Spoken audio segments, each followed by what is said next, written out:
Welcome to the Palo Santo and Thoughts podcast.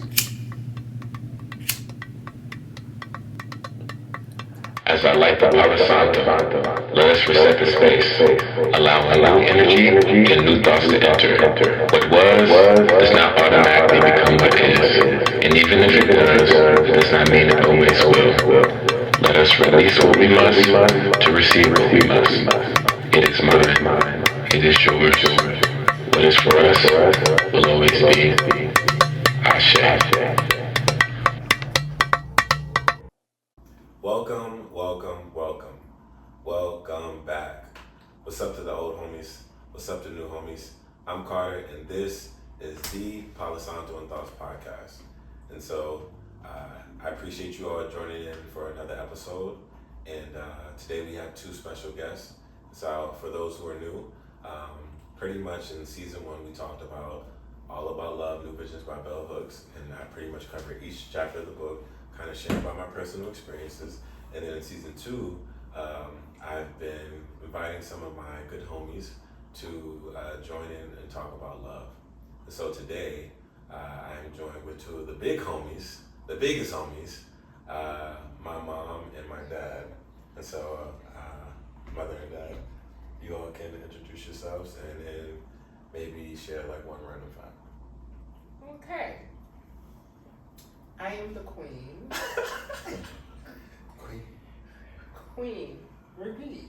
Queen. Serenita, aka Skinny. One fun fact. I just love my children. Yeah. It's your turn. All right, I'm the king. Okay. And one fun fact is, I love people. Love that. Well, I appreciate y'all both joining to talk about this lovely topic, love. I feel like it's going to be a good conversation. And before we get started, I always like to start with like a grace check-in. And so pretty much when the reason why I love to do this is because it's so easy to move through life and it can be hard on ourselves. And so this really is like opportunity to pause and check in and say like, hey, how have I been showing grace towards myself? But then also it's an invitation to find ways to show more grace to yourself moving forward. All right, so it's like something that I love for us to talk about, but then also I invite the homies to also reflect about on as well. So I'll share that question with you all. Like when you think of grace, and so we can define grace as like kindness to self. Right? When you think of that, how have you been showing grace to yourself? Or what's one way that you've been showing grace to yourself? Or what's one way that you would like to show more grace to yourself? Okay, for me, showing grace to myself, I don't show grace to myself, I show it to other people. So I would love to be able to show myself grace just in situations, everyday situations, right? So that's a learned process. Absolutely. And I haven't quite figured that out yet. So we're gonna slide on over to the king. Yeah, absolutely. What's your name, right? So, with me, grace is something that I try to work on myself with, showing myself grace because I don't try to beat myself up trying to be perfect or trying to line everything up on a daily basis, and I can say, you know what, this is the best I can do for this day. You know what I mean? I can. This is over with. This is the best, and I'll try to do things better tomorrow than I did yesterday. That's showing grace to myself and not just beating myself up what I didn't do. Yeah. So can I piggyback off that? Absolutely. I think that's a great way to live life, right? And I could probably practice that same scenario that you just gave on how to give yourself grace every single day You don't necessarily look every day, oh, I did this wrong, I did that wrong. At the end of the day, you give yourself grace. Absolutely. And I think that's a hard habit to achieve. Yeah. I think you have to start off giving yourself grace. Yeah. And if you have not given yourself grace in the past, I think it's always a good thing to try to implement that into your daily Absolutely. practice of Yeah. grace. Yeah, I agree. And you know something that we talked about in like one of the previous like conversations episodes was that, you know, oftentimes like we have to learn what grace looks like. You know, so like if we haven't seen what it looks like, then it's kind of hard to, you know, show it to ourselves. Like I ain't never seen it before, so how am I supposed to know what this? You know, how am I supposed to know what this look like? You know, it's like being able to have a chance where you can see it and then say, okay, well, how can I incorporate this in my life? You know, but that's why I say I feel like you know when we have a shared understanding of the word, then it's more of like a how can you just be more kind to yourself? You know, what does it look like for you to be kind? So, you know, it's like how can I be more kind to myself today? Maybe it means like I'm resting more. Maybe it means I'm not having a conversation with, you know, because like we're constantly going through so many different things, and you know, being able to have a chance to just like in those tough moments, know like you can give yourself the option to honor what you need. Right. Is so important. It's like we have different options and ways that we can do it. And it's just a matter of like what can we do for ourselves in that moment. Right. Right, and I think sometimes people probably feel like they are not worthy of grace. Yeah. And so, me growing up with brothers and sisters and with a mom who was very spiritual, you know, you didn't talk about certain things. You prayed about everything, right? So with this new generation, you're hearing more about grace. You're hearing more about, you know, different things. And so you hear about it and it's like, whoa, ooh. It's like a bulb goes off and you have to try to practice it for yourself. But also like even just being open to trying it is such a major thing because you know, first a part of that is like an acceptance of like I deserve grace. Absolutely. You know, but sometimes the hardest part to get beyond is, you know, this feeling of like I don't deserve grace. And so that's why I say like even just being able to talk about like, you know, how you want it to look like, or, you know, just saying like I deserve grace. That affirmation within itself is such a major step. Yeah. You know, and that can be the grace that we deserve, just telling ourselves, I deserve grace. Right. Yeah, because I mean, God gives us grace like on a daily basis. Yeah. You know, He forgives He us gave you for grace? on a regular basis. Because you know, I don't get it right all the time. So He forgive me for all my wrongdoings on a regular basis. So I thank God for just His grace. You know, I thank God for His grace. Okay, preacher. Okay. No, but I think that I'm glad that y'all both got a chance to share. I feel like similar to what you all shared. Like for me, it definitely has been just resting more, relaxing. Yeah. You know, like I feel like I can be someone who wants to do a lot and exert a lot of energy, and over time I'm just starting to honor more like I just want to chill. You know, like I need to slow down. I need to relax. Like if I just want to watch, chill, and watch TV in the crib, that's fine. It's if I okay. Move slow, like all of these different things, because the reality for me is that like I know that I need rest.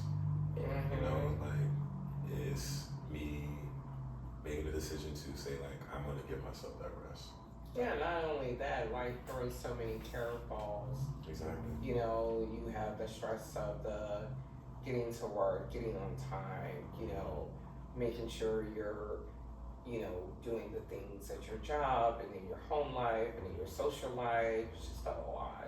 And I'm even tired talking about it. Exactly. Yeah, but see, so then sometimes you can become too busy. You know what I'm saying? And you have to. I knew you didn't I've just learned say that. within the past 2 years is to just take a step back and not push myself on overdrive like all the time. Absolutely. You know what I'm saying?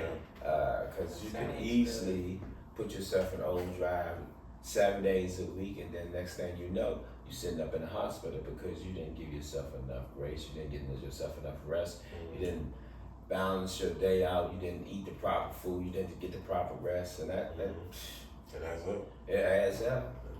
And I know we can sit and talk about grace all day long, right? But I know there's some other questions you have. Okay, all right. So can we move on to the For sure. Okay, You know, okay. I appreciate you, supporting with that. But yeah, so pretty much, for me, as I'm saying, it's just been giving myself more rest and relaxation.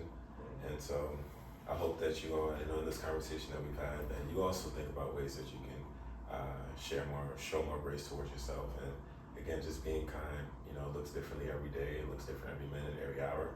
And so really just taking a chance to reflect on that is important. We deserve that. We deserve grace.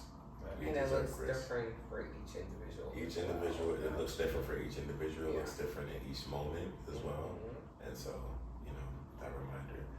Now that we've had a chance to talk about grace and find ways that we want to, how we're doing it, how we want to do it more, I would love for us to get into the next segment, which is, I love your excitement. So I do a little jingle. I got a jingle, right? And pretty much is, this is the Palo Santo stick, which y'all are pretty familiar with. Yes. I've seen it. The reason why I love Palo Santo stick is a very, it operates as a space to kind of just like clear energy, just like clean the space, and reset the space, Okay. Okay.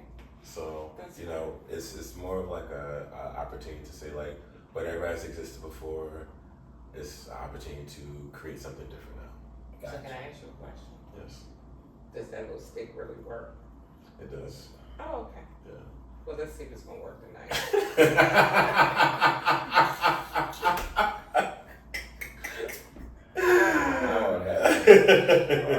Okay. Oh my goodness. The thing is that we all have to make a conscious effort to, honor that though. You know what I mean? It's saying like whatever, like let's reset the space. Let's bring in like just like calm and welcome energy, love. All just positivity. That's it. Okay.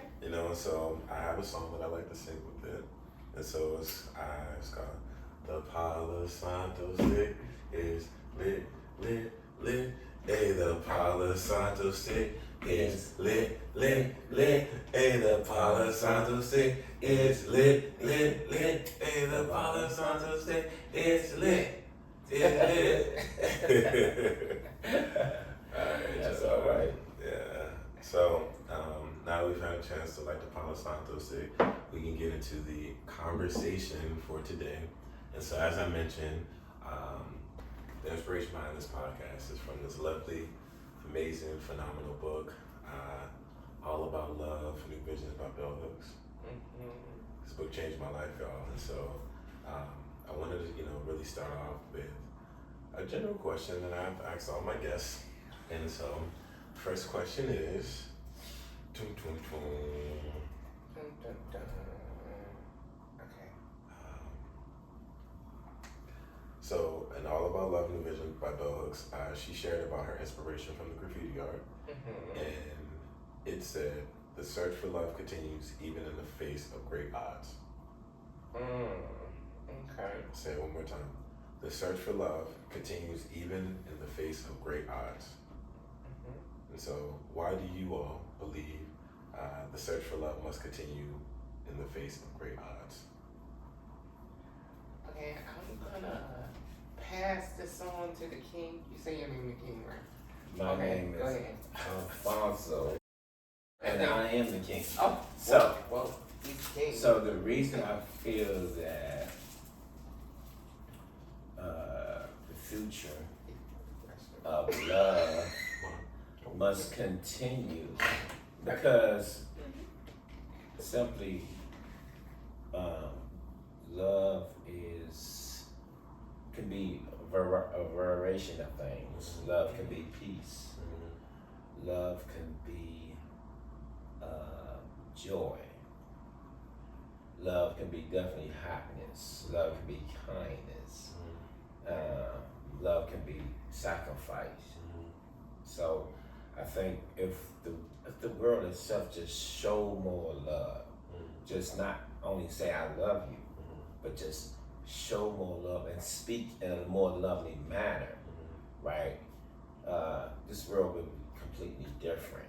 Like, because I honestly believe that our mind is so negatively thinking, first think negative. We have to change our whole concept of the way we think. Think positive and think in a lovely manner. Show show in a lovely ways that, hey, I love you. Buy you some flowers, I love you. I ain't got no flowers. Go to the store, I love you. Make you some coffee or breakfast, I love you. You know, if we show this love, it could be affectional, you know? So what I'm hearing is that the reason why we have to continue to, even in the midst of great odds, we have to continue to search for love is because the world would just be a better place. And it definitely And like in the current state in which we're at is that it's just it can be a lot of reasons to think negative first. Right. Or have a negative thought or a negative feeling or a negative emotion towards what we're witnessing, what we're experiencing. Right. And love allows for us to reframe our mindset to think in a more positive perspective so that we can have more hope, but also having hope allows for us to lean into more love. Yes. And like do loving action towards not only ourselves but also like, strangers and people that we don't know. Absolutely. I agree. What about you, Mom? Oh, you're gonna have to ask the question at the beginning. I got you. Okay, all right. Okay. So, the question is, why do you believe the search for love must continue even in the face of great odds? Okay. Why? The search for love. And Must whatever continue else. Okay. in the face of great odds. Well, because, sometimes it takes forever to find that love, right? And so I think it's really important that you always seek that love, that compatible person. That person is gonna just love you like no other. Like you walk in the room, this person gives you chills or butterflies. Like all that's important, right? And so I think that until you find that love, you continue to search for it. I hope I answered the question. You know, I'm a little different. No. I think it's what's naturally comforting. You know what I mean? So what I heard from you was just like being able to there's a goodness that we can experience from finding that person. And so, until we can find that person, that we know we will experience this love, that we should just continue to work towards it and find.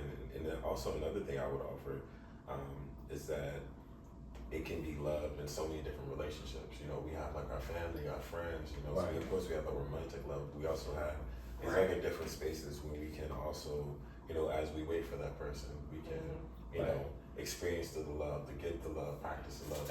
And I've always say love doesn't have to be perfect, because if you're looking for that perfect love person, it's not going to happen. But once again, if you show love to people, then that love will come right back to you. Even it may not come back to you to that person that you show love, but it come back to you to another person. You know what I'm saying? Okay. You know what I'm saying? So and it's harder to show love when you're deep in a distressful place. So that those times you have to encourage yourself to do better. But I would even say, to even reach out to somebody to pray for you to get better. But also, I would even say a part of like the community aspect is like people see that, they see you, right? And so it's like it shouldn't. It doesn't necessarily means that you have to take the first step to reach out to people. Yeah. It also means that your community reaches out to you and say, "Hey, I noticed this about you. Right. Are you okay? Yeah. What's going on?" That's true. You know, we don't never have to wait for like. I think that like, of course, if we feel like, hey, we need it right now, I think that we can ask our loved ones like, hey, I need you to support me in this way. Right. But you know, a lot of people don't feel like they have to ask people to be there for them. Yeah. Like, I'm that kind of person, Mhm. right? I can be there for all my friends, but when I really need someone, like, you should be able to know that I'm hurting. You understand what I'm saying? But most of them are oblivious and they just think about themselves. So, in the scheme of things, you know, it's like, you know, why should I care about them and they can't share, you know, do that same care for me, right? Because I think love in any relationship is twofold. You know, you give love and you wish to receive love in return. But when you don't receive love in return, you become a little hard and, you know, guarded. Yeah. I would say that sometimes you're not gonna get love in return if you always give love. By that, if you're seeking love from a person who you really feel that this person should always give you love, and they don't see, like you said, everybody don't see that you're hurting, but somebody else might come along and see that you're hurting and show you love. So I think when you're hurting, as this to me is sometimes you have to communicate to certain people saying that, hey, I'm feeling a certain way. Can I get your support on this? I would say I think y'all both are right. Yeah. I feel like it's a part of it where, you know, we have to ask, Right. you know, and say like, hey, I need support. And it's also the flip side of, you know, wanting to again have those relationships where people can see us, you know, and like notice that. And so it's the balance of those two, right? Where we want to be seen, we deserve to be seen, and also another part of that is sometimes we have to, and I don't know how people feel about this, but we have to tell people how we want to be seen, because people might have a perspective. People might be like, "Oh, you're so strong. You don't need help." You know, but it's like until someone communicates and say like, "Hey, Yeah. I need help. Yeah. I need more grace. I need this." Right. You know, it's like it creates space for the other people to show up for you. That's the beauty of communication, is that like the things that we feel like we need for ourselves, others might not necessarily know that. Right. For whatever reason, that it can be considered excusable or not, but that's why, you know, I think it's something that happens amongst all relationships, right? All types of relationships, is that we are in a space where we have expectations for others, and we don't communicate them. Yeah. But we hold a lot of tension, we hold a lot of resentment, a lot of frustration, a lot of disappointment when people don't meet our expectations, but we're not communicating to them like, hey, this is what I expect of you. Yeah. But also in the same part, that's why grace is super important too. Ooh. Because Come on, thinking man. about it, right? Come on. Thinking about the grace. Oh, I'm sorry. Come on. We're thinking about the grace. We're thinking about grace, right? It's like, if we are able to notice that we need grace, we also have to recognize like there are people who might not be showing up for us in the way in which we want to, Right. but something must be happening too. Right. So let me ask you a question. Do you think that people realize that they are, that they should receive grace?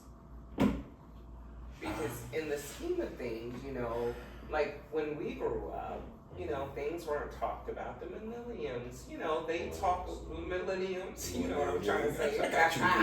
You got me. Right, you know, they're more about this grace and this peace and this awe and that ooh, you know, where we, You didn't discuss. You didn't talk about your feelings. You mask everything, right?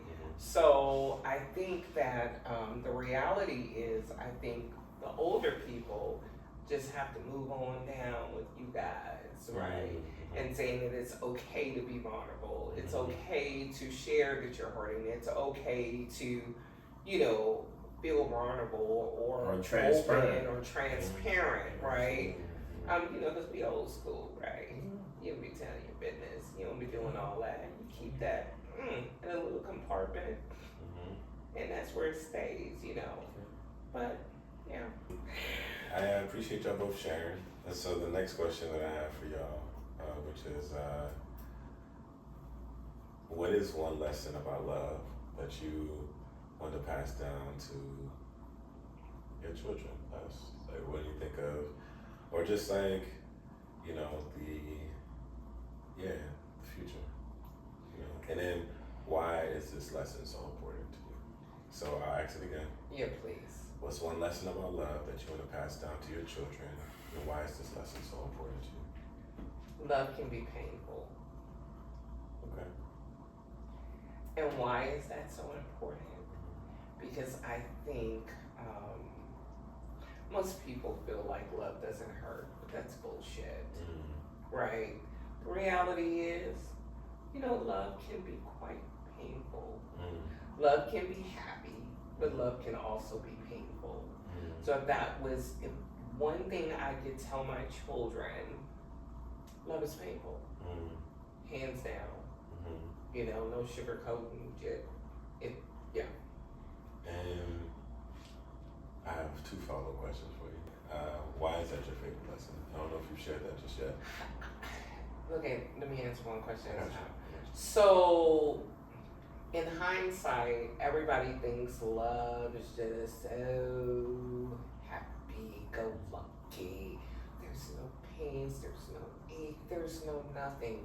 Bullshit, right? Reality is, you can have all of that, but then I guarantee you some pain is coming with it.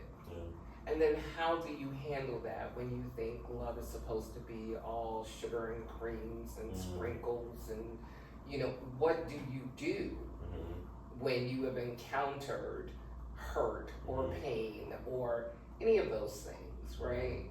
Because that doesn't come with a handbook, right? Most people either walk away because they're so hurt and they're so, But then, if you're looking at scripture, scripture tells you, forgive, forgive, and forgive. Yeah. When thinking about how painful love can be, why should one endure, and when should one stop enduring? That's a good one. Because, yes, right, like love, there's aspects of love that might not feel good, right? That can hurt. A breakup. Someone. Grieving the changes of love, even if you are still with that person. Like, there's just so much hurt and pain that can come from that, while also recognizing the pain can also be because of the care and love that is so deep. But that's when therapy comes in. Absolutely. I think in situations like that, therapy is quite helpful and necessary, because they give you tools that you didn't even think of, because you're so enraged and you're so angry. But here you have someone that don't really know you, don't really know the situation, an unbiased person. And so that person is going to give you tools and tips and things of that nature to help you, if you want, to help you continue in that relationship without the hardened heart or the unforgiveness, right? Because forgiveness frees you, which is also important. It keeps your stress level down, because you be like, okay, I'm unbothered by it but don't keep trying me. You know what I mean? So I think therapy is a source, a very good source. I don't think us growing up, that was the first thing we were told to do was to go to therapy, right? It was frowned upon when we grew up. But now, honey, let me tell you, therapy on speed thing dial, right? Because they give you a different way of handling things, a different perspective, or it's helpful. Absolutely. It's dope that y'all, like you, even though it's something that is not, like it's not something that you all seen back then. It's a practice that y'all are open to exploring and like engaging in, And yeah, we had to. I can't even speak to just like how that has been helpful for you. Because that. It's either that or shanking it. Look. I mean, I'm just being honest. It's either that, It can feel so extreme. It can feel so extreme. Absolutely. I mean, love can also be exciting, make you feel vibrant, but it can also make you feel like it's the end of the world. Absolutely. So. Absolutely.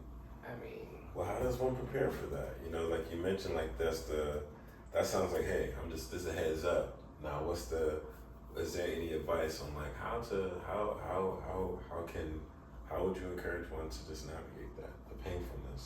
So I would say, I was told that love is long suffering. The thing I would say to you guys' generation is, love is, sometimes you have to be there for a person, right? Or even when they're weak, you can kind of be their support. And even it gets tiresome sometimes, especially when you're in a marriage, right? You have to just keep on being positive throughout, because you're gonna go through that valley. You're gonna go through some valleys, right? Because the mountaintop is coming, but you just gotta continue to get through that valley, because the valley could be sickness, it could be your health, it could be numerous of things. But when you go through those struggles, wherever they can be, because they can be different, and they will be different, especially when you're in relationships, right? So is this just marriage, or is this a basic relationship? What would you say? Yeah, that's what I'm asking. It can be both. But if it's abusive, no, you get away from that.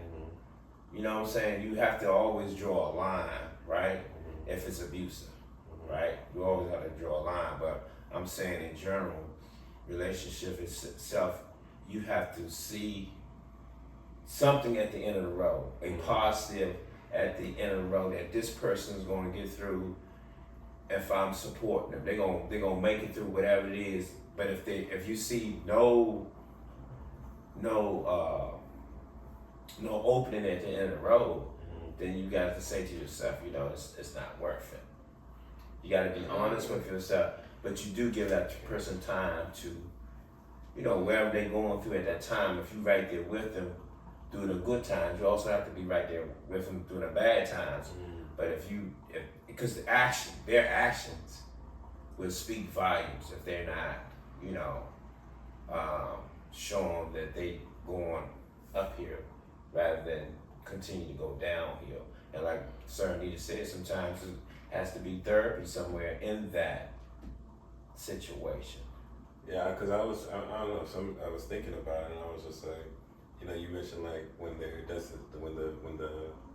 the future doesn't seem clear, or it doesn't seem like there's something on the other side of that. Right.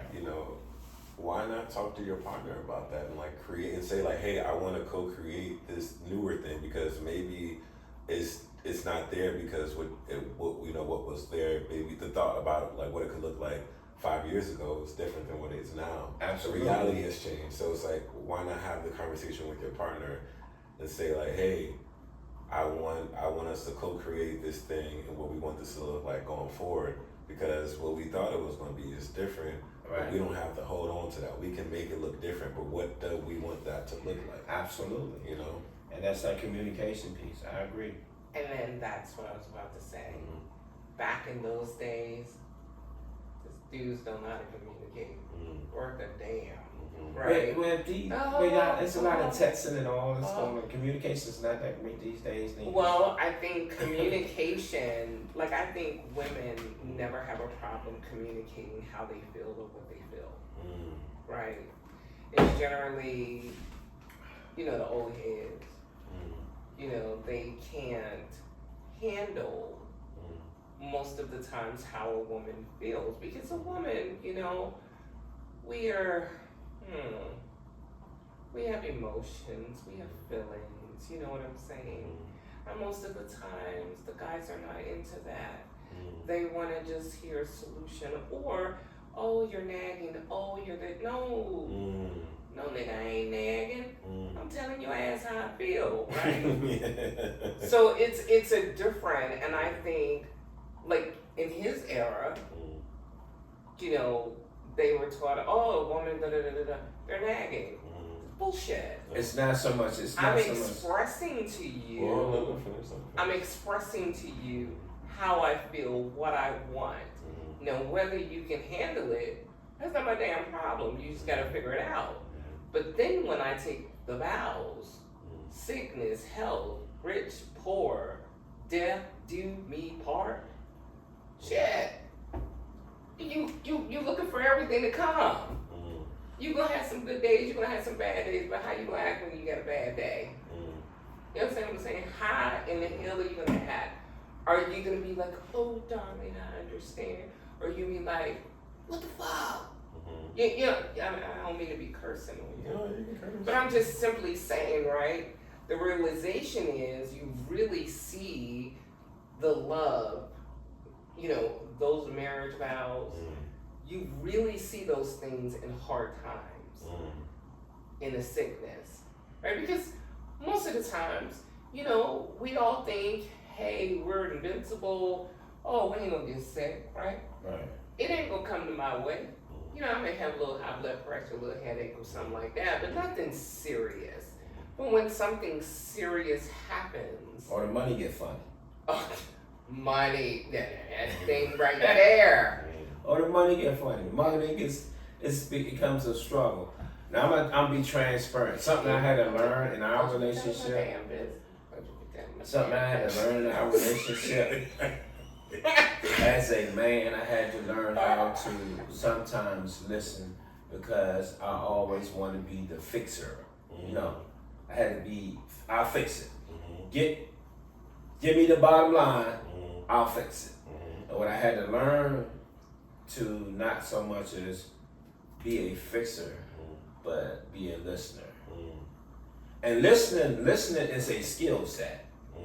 Because if my wife is talking, right? If somebody is talking and you're talking at the same time, you're not listening to what they say. So listening is really is a skill set that I had to learn how to be a listener. And sometimes I have to say, is this what you mean when you say that? Ooh, Jesus! That's some good stuff, Dick. Wait a minute, that's some bullshit. Let's keep this shit 100. Okay.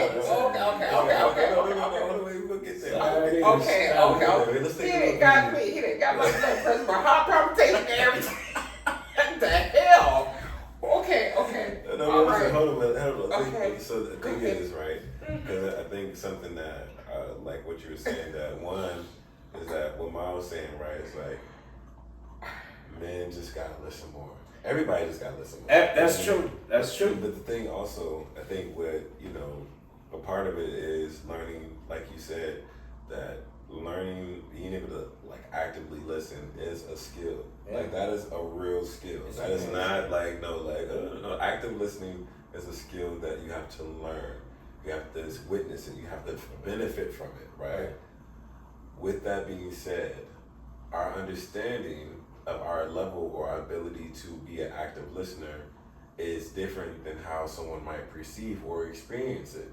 Okay. So like, for example, I could be like, I'm a phenomenal active listener, but the other people around me are like, Hell no, I have to listen. Nothing else say. You know, so Right. so a part of it is also like acknowledging that there can be that gap I of got you. what we might feel like we're doing versus like how other people were actively experiencing it. I got you. Which is why communication is so important. Oh yeah. Because it's like, oh, hey, I want to be better at this. So how can I be better as an active listener for you? Because something I say is like, being a good communicator means that you are open to trying to be a better communicator. Right. Like you're just not a good communicator. You just stop. Like there's so much learning because we're all so different.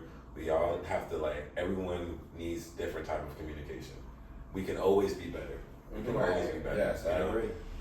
It's just like sometimes when I talk to you, we talk all the time, right? Mm-hmm. And sometimes, I give my advice, and sometimes it's unwarranted. But what the hell? More times than sometimes. Don't do that. Don't say that. But I just feel like, I am older. I've been through so much. And so, I've been just trying to hook my little bug up, right? Sure. And sometimes you get so irritated, but I don't give a shit. It's all good, But, sometimes, I just say what I want to say. Because for years, I held it within, right? What years? No. When something's really bothering me, I don't really necessarily express it. Because I think sometimes you have to be strong enough to receive it. And, most guys ain't gay, but they can't receive it. Because they see themselves as, I am the shit. Yeah. And so when you open that mouth and you're about to tell it that you ain't really the shit, I mean, it messes with them. How has parenthood changed or helped you understand love? You want to take that one first? Parenthood for me was fucking amazing. Like, I love my children, I love my children, and I felt like there is no love like the love of a mother and a child. Now, I'm not saying I don't love you, Mr. Carter, but it's different. When I laid my eyes on you, well, I can use you as an example since we're talking. All 10 pounds and 12 ounces, and they dropped you on my chest, and I thought my rib cage was broken. But I was so happy to just see you, right? And I just love my children. Like, I wish you all could have just stayed teenagers. Oh, he probably don't feel the same way, but I feel that way. I wish you all could have remained teenagers, because once you guys left and did your own things, I was damn dumbfounded. I didn't know what to do with myself. I didn't even know if I liked your father. To be 100, because my world was just revolved around my kids. Now, if I could redo that all over again, boo, you would have been my main priority, and then y'all would have been like the secondary, right? Because after y'all left, it was like, who you? You know what I'm saying?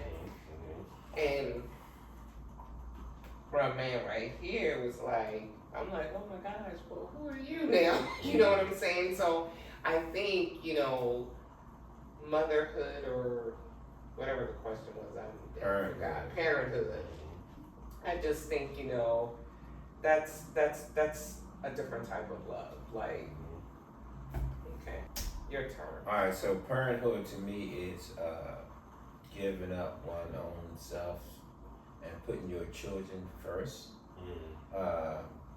Because like I said, like it was 5 of y'all, you know, and so we had to put what we wanted to do aside and let y'all be first. Parenthood was working your schedule around whatever your kid needs are. A million and one things that they have And going on. putting them first, and then putting everything else second. That's what doing that's what we did with you guys.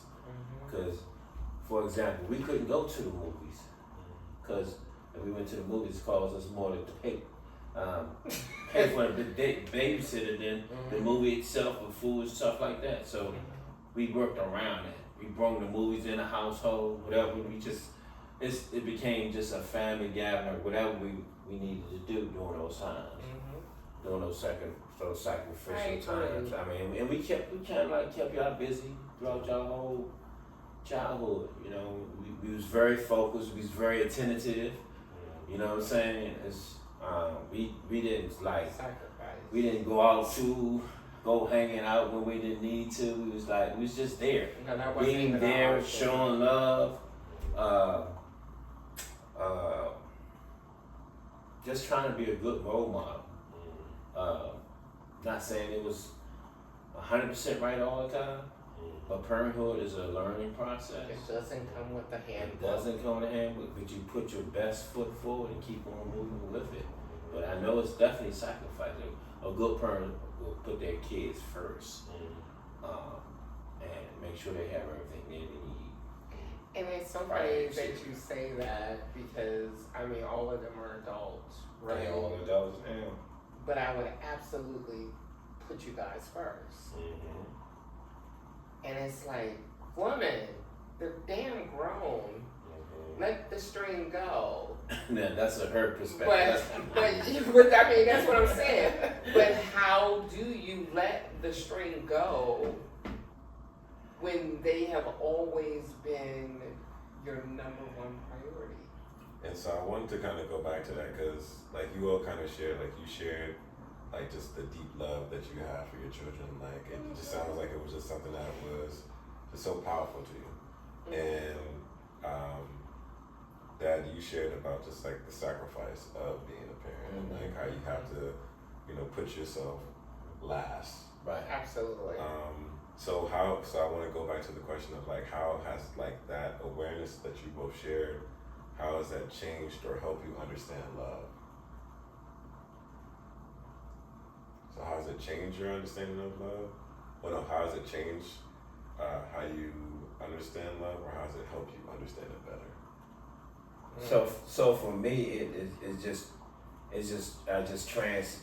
let's keep it 100. When you guys left out the house, me and your mom had to learn each other all over again. I didn't know this nigga was. We had to. I was like, who the hell is he? Where you come from? It was so consuming. We had to learn how to love each other more. Absolutely. All over again, which means why you telling our business in the streets?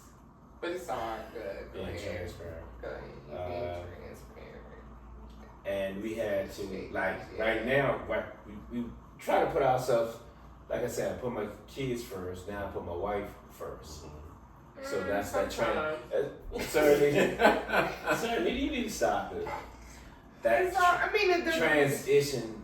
There's an opportunity for more progress. It's for more. That's it. Yeah, that's all. That's all it is. It's just like, you know, I did it for my kids, definitely did it for my wife, the queen, and it's easy. Certainly, Okay.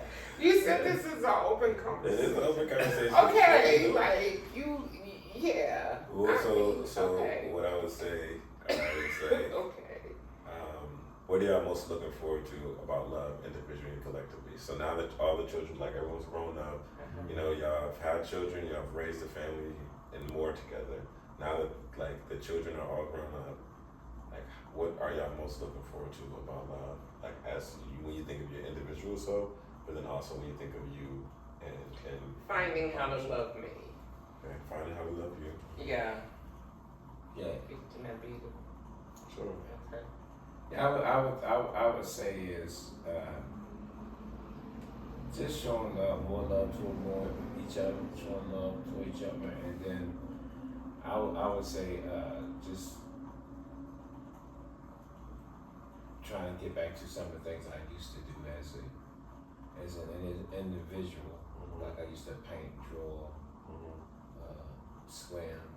Some of those things that I had to sacrifice because my time was spent with just basically making sure you guys got to and fro. But also, like I said, loving on my wife more and more. For sure. Can you repeat the question again? I think I have some more to add to my answer. For sure. So the other question is, what are you most looking forward to about love individually and collectively? So now that all the children are grown up. Individually, learning more about me and learning or diving into, knowing that I'm more than worthy to be loved and loved in the right way, not, that surface bullshit, but loved in the right way. Handle me gently, care for me, love me with your whole heart, not part of your heart, not your left side, but your whole damn heart. You know what I'm saying? Just those types of things, and just identifying, what happened or where did it go wrong, where I felt like I wasn't deserving of that love, right? So just gleaning in on that, because I think that's very important, to know. Stop looking at me like that. Like you can pierce your eyes like piercing through my brain. Don't do that shit. I'm just paying attention to this one. Okay. But it sounds like what you were saying, Miles, a lot of just like self-reflection and self-discovery. But you too, Dad, as well, like self-discovery and just doing the things that, have brought you joy. And so I hope, that y'all can continue to just lean into that more. Because y'all don't have to wait, like y'all can literally do that tomorrow, But when you've always, I think I can speak for the both of us, when you've always been there for your children, regardless of what it is or what they need, or they know they can call, right? And so how do you break away from that as a parent who loves your children, right? Do you continue to sacrifice for grown-ass kids? Or do you say, hell no, it's about us two, boo and boo, right? And then on the flip side, I think as a father, it's easier for you to do it than it is for me to do it. Right? Would you agree with that? Easy to do what? Like you can still be there for the kids, but not let it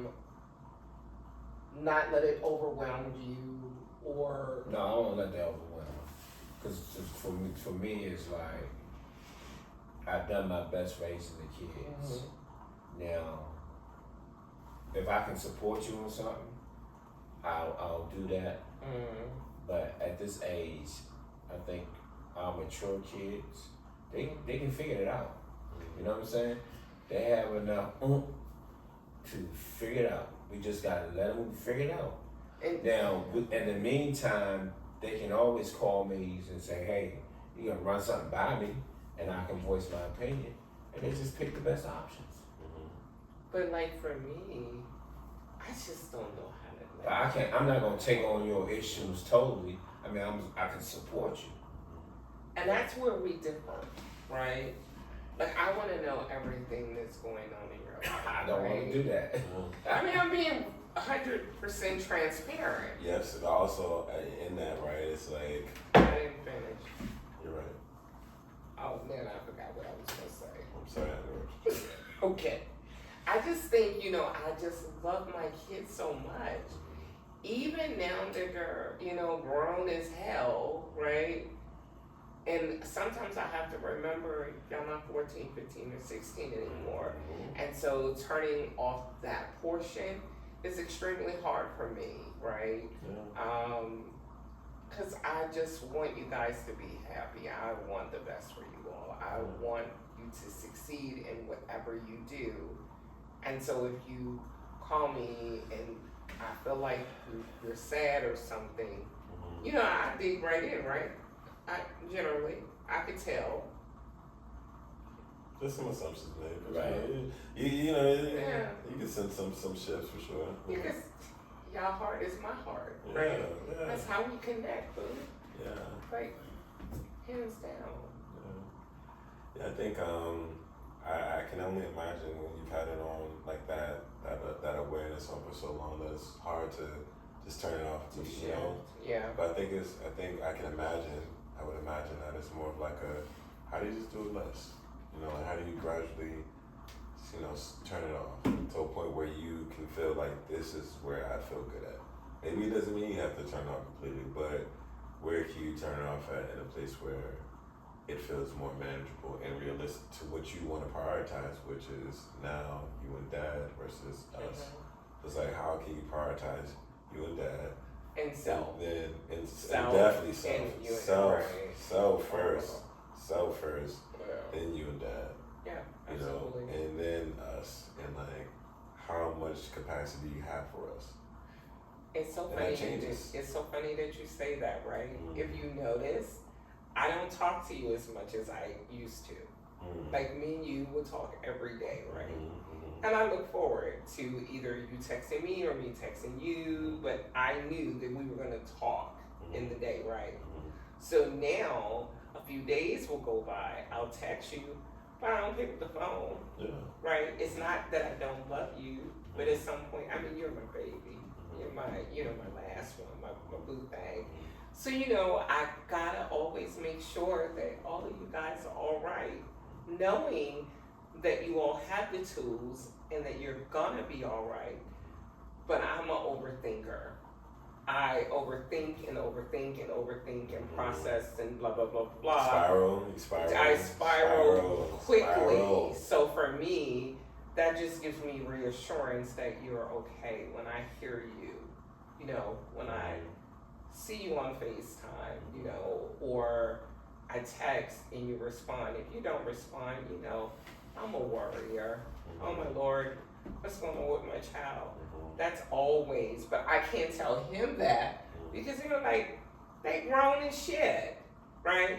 But I still see you guys, although I know that you are all adult, you have your own lives, but you will always be my babies, right?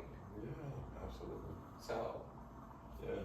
I mean, within that though, right, it's like. I need the church for that. You also having that space to, give yourself that grace. Yeah. I feel like it actually sounds like it's a lot of pressure on you. Oh, it's so much pressure. And so it's like, but it's because it's like, because you I have put that pressure. Yeah, I put that pressure on myself. I could imagine there'd be like a lot of guilt and just like different emotions about like, how can I not do this anymore and all of that. And, I feel like that's a natural part of the process. And also at the same time, like, again, it's like similar to what you said, like, life is happening and, y'all have equipped us to be able to move through the things that we're meant to move through. And we know that if we need you, we can ask and you can offer what you can, and that's all that you can do. I would say in regards to like the communication piece, right? Like, part of the communication, we don't talk as much, and also we still text daily though. I know, but it's not the same. It's not the same, and also that's a part of the relationships too, right? Where it's like, it's not gonna always be the same, and it's because it's not the same.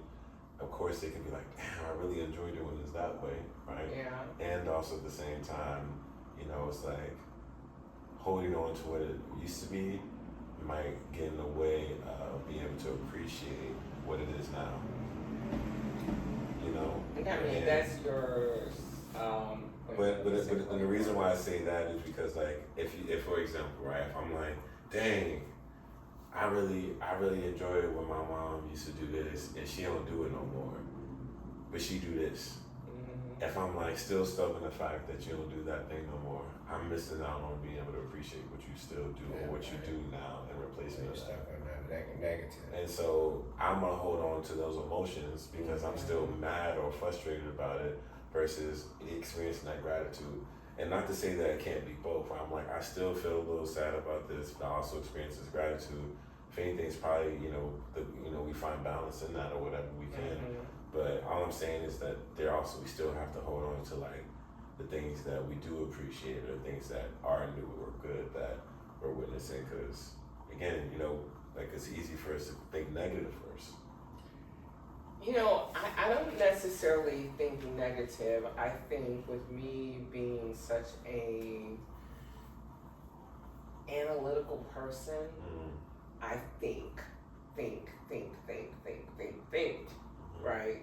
So even in conversations with your dad, well, you overanalyze and everything. Well, that's how my brain works, right? So even down to my children, say if I don't hear from you in a day, no text, it starts the analytical shit, right? And then I'll be like, I'm being honest. No, for sure. Oh, he ain't reached out today. Like, what's going on with him? I'll call your father. I haven't heard from Gizzy today. You know what I'm saying? He's like, he's a grown ass man. You know what I'm saying? And me, on the other hand, I don't see it that way, right? So it's like, okay, you have to move yourself away from that so that you can remain healthy and not just overanalyze everything. Yeah. So I think I've gotten a little better with it when it comes to, some of you guys, because some people share their locations, others don't. Yes, I am others for those who didn't get that hint. Right. So it gives me reassurance that, I always know where they are. That gives me a sense of relief. All right, so pretty much I wanted to move on to the next question. Okay. And so this is coming from chapter 6, which is spirituality, divine love. And so I want to read this line to you all, and I have a follow-up question. So she says, spiritual life is first and foremost about commitment to a way of thinking and behaving that honors principles of interbeing and interconnectedness. When I speak of the spiritual, I refer to the recognition within everyone that there is a place of mystery in our lives where forces that are beyond human desire or will alter circumstances and or guide and direct us. I call these forces divine spirit. When we choose to lead a spirit-filled life, we recognize and celebrate the presence of transcendent spirits. Some people call this presence soul, God, the beloved, highest consciousness, or higher power. Still others say that this force is what it is because it cannot be named. To them, it is simply the spirit moving in us and through us. A commitment to spiritual life necessarily means we embrace the eternal principle that love is all, everything, our true destiny. All right. Lovely words from Bell Hooks, y'all. And so my question is, how has your spiritual life and practices allowed for you to be a better lover? So I would say the spiritual realm is so powerful, right? And to me, my God, I can't do nothing without him. And I always ask him to lead and guide me in all circumstances as much as I can. And spiritually, staying in tune with God is one of the things I try to do on a regular basis. And love too, as well. Spiritual love is very powerful. It's very profound. And I always see God for my spirituality. Yeah.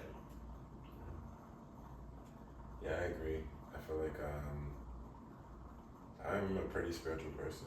You know, I feel like that is what grounds me. That's what allows for me to feel just connected to a purpose. You know, to feel protected. You know, like I feel like my spiritual practices and belief is what allows for me to feel confident to move through the world. And you know, when thinking about like how has my spiritual life and practices allowed for me to be a better lover, just the really understanding what the call to love means, in a way that is, you know, not limited to people we know, but to strangers, you know, legit just people who are, you know, like, I don't know you, and I have no reason by, you know, from a relational standpoint to give you something, but I still want to, and I choose to because you are worthy, because you are a being. Right. And I would say that sometimes there's a voice that speaks to us and lead us to, if we see a person, I'll speak to me, if I see a person that voice say, hey, you need to pray for that person. I'll ask that person, hey, can I pray for you right now? Or there's something that I have that the spirituality say, hey, you need to give that person, give this to a person. You gotta hear the spirit when it speaks to you. Absolutely. And obey. Not to say that we do it all the time, but I try to do it most of the time. Yeah. And you gotta be in tone with your spirituality. So in order for you to even hear the spirit speak to you. It's a two-way street. You speak to the spirit, and the spirit speaks to you. That's why I like liturgical dance. I use no words, only movement to convey a message to someone that's broken, someone that's hurt. You know what I mean? Even if I touch one or two or three, I have done what God has asked me to do, right? He's a talker, I'm not necessarily. I'm more of, let me feel you out and see what you're really about, right? But in dance or liturgical dance, it's just a conversation with me and God about how do you want to move my body to affect change or to help someone dealing with something, right? And so for me, that's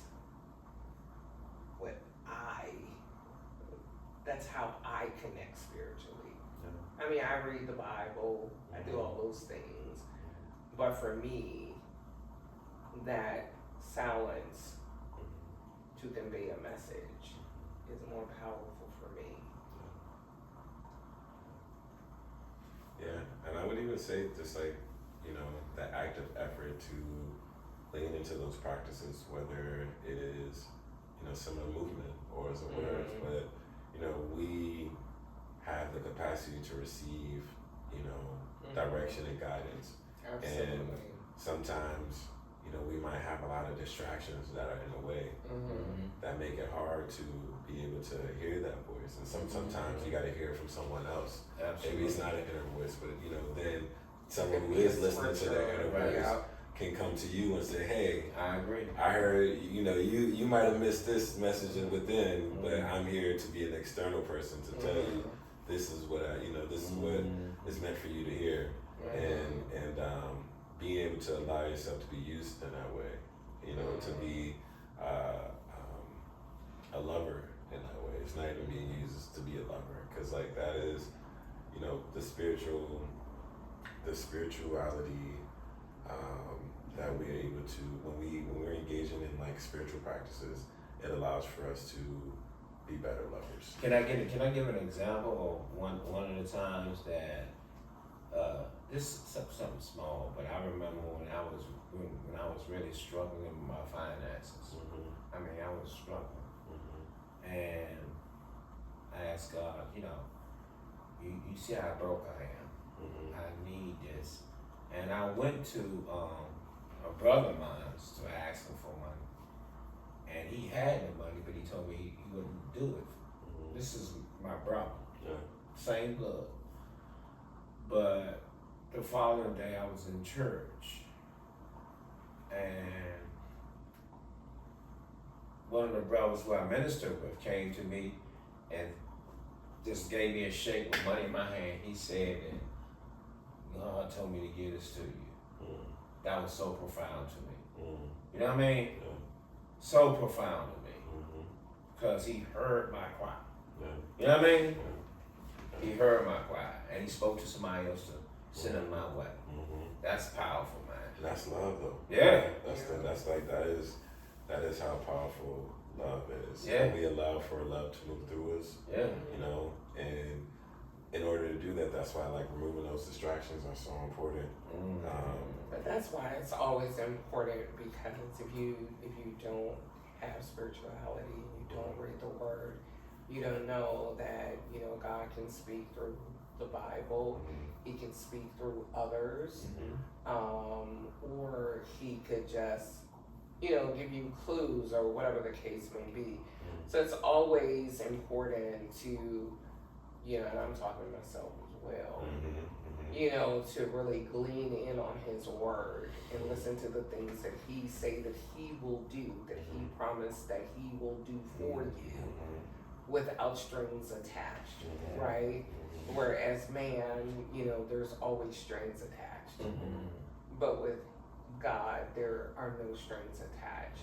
You just have to obey his word and do what he asks you to do, right? Which some would say are strings. Like those are the strings. But I think it's a different type of string, right? I think with the Bible, you have to literally put your trust in something you don't see. That's faith. That's faith Right. in general. I wouldn't even limit it to just like the Bible. I mean, all faiths, I think, acts of Well, I mean, now me having faith in my husband, that's a different type of faith. Well, more so in the spiritual space. So like when thinking about like different religions, like there's a belief, acts of like to have faith, you know. Okay. So more so to say like, you know, it's is more expensive than just from one particular religion, but others can share that somewhere. Right. So I would ask because you all shared like more about your spiritual life and practices, but how has it made you all a better lover? Well, a better lover? Yeah. Yeah, well, you ask God to continue to help you to be a better lover in your relationships, whether it be with your wife or whomever. I would say, you know, meet people where they are sometimes. Humbling yourself and meeting people where they are.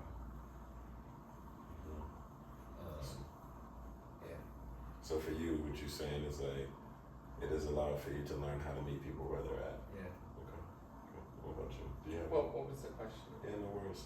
How has your spiritual life and practices allowed for you to be a better lover? So just based off what you were sharing earlier, how has that allowed for you to be a better lover?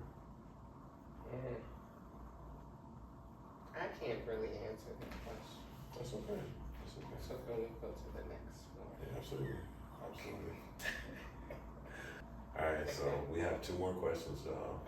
So we're gonna move on to the next segment of the show, which is called Dropping Gems. And so pretty much I have this lovely bowl right here that has words in them. So different aspects of love. So family love, friend love, spiritual love, self-love, romantic love. And I pick a word, I'm randomly pick it out the bowl, and then what you all get to do is share your favorite gem about that particular type of love and why that's your favorite gem. That's the only question I gotta respond to. All right. Okay. So, yeah, but before I get into it, I always like to do a quick song, and so I'm gonna sing it. If you wanna jump in, you can. Y'all ready? It said we dropping gems, dropping gems, dropping gems, we dropping gems, dropping gems, dropping gems, we dropping gems, dropping gems, we dropping We're dropping gems. All right. Appreciate that participation. All right, y'all. So, gonna do a countdown. 1, 2, 3.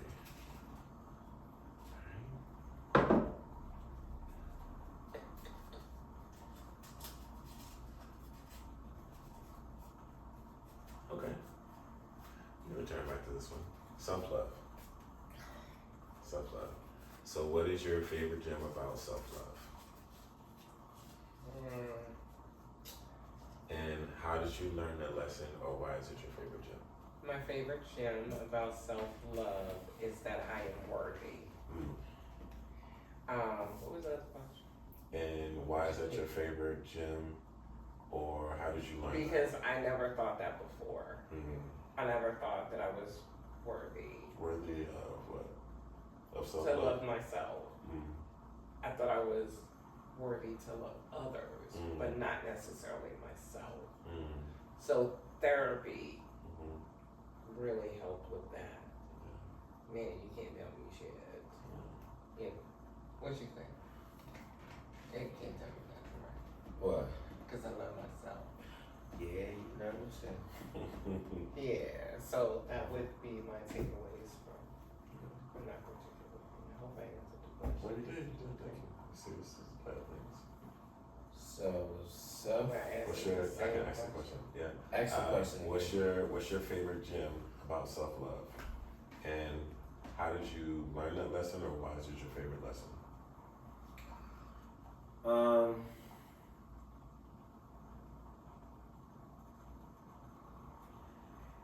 I think my favorite gem about self-love is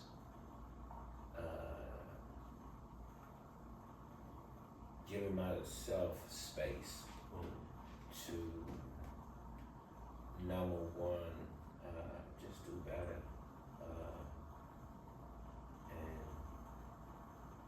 and work on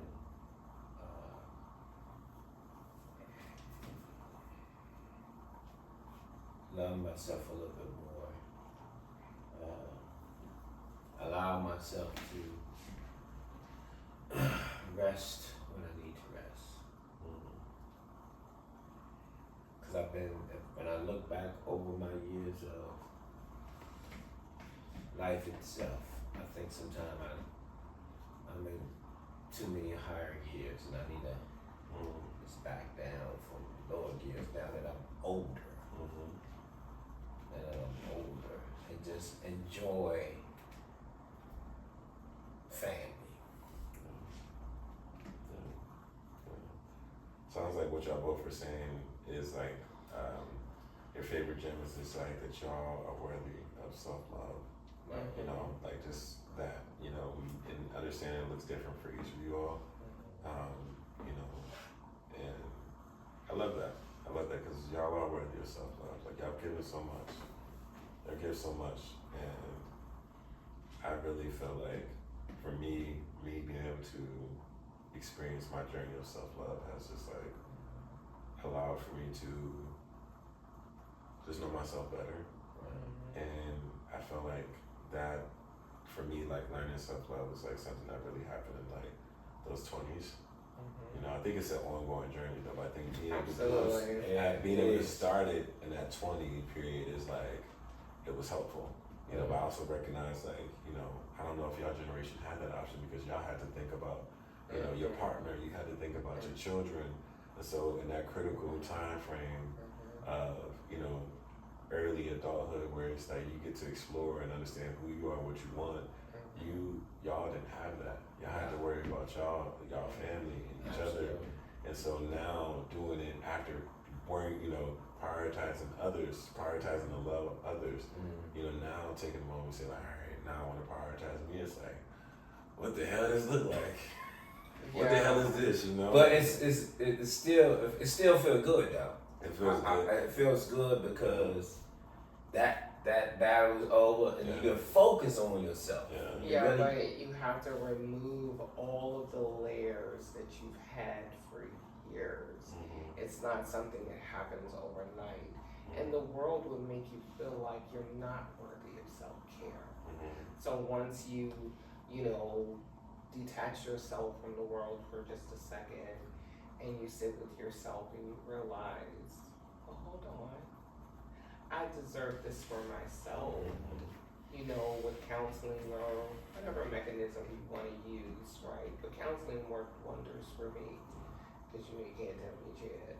I'm just being real honest, because when you don't, you can have low self-esteem, you can have all of these triggers because you don't feel like you're worthy. That's all I gotta say. No, for sure. Yeah. I love that. I feel like my gym for self-love.